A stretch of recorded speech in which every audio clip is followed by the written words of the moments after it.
Well, this is part two of my business owners. You're always on call 24/7. You're always on the stage 24/7. If you recall the last video, I was talking about business owners that act one way when you're not a prospect or client, but then when they want you to be a client, they come across a different way. So always remember to, if you're even with friends and family, you want to be an example of your company. So if you recall in the last video, it was more about this individual was very disorganized, chaotic, didn't have things together. That was the time before I became a prospect. But then when they had something they wanted me to purchase, my absolute answer was no. It's like, I know that I'm not going to get the value of what they're asking because I know their tendencies of disorganization and chaos. So anyways, step number two is never forget your behavior. I was in a meeting yesterday with a group of business owners, and one of them came in talking kind of, professional and things like that. But then when we broke out into small groups, the business owner was cussing about the employees, the type of clients they have, and I'm not judging this person on cussing.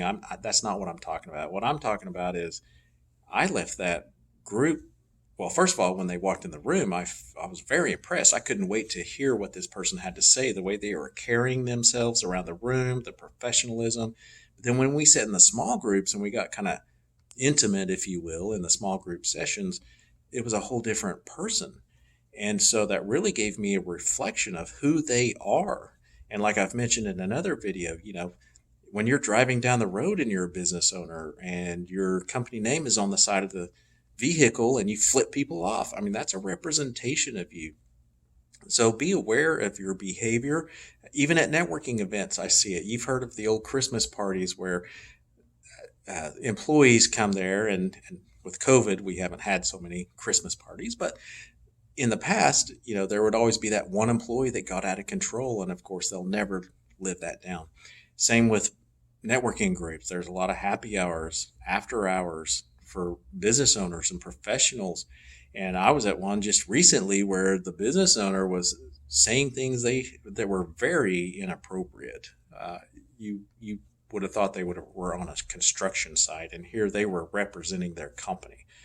As a possible prospect in the future, I've already written this person off because I know their character, I know their background. Again, I'm not judging them. I just don't want to work for a company like that the individual was portraying to be this way, but then you put them in a different element, a small group, a drinking environment, they're different because that's not that.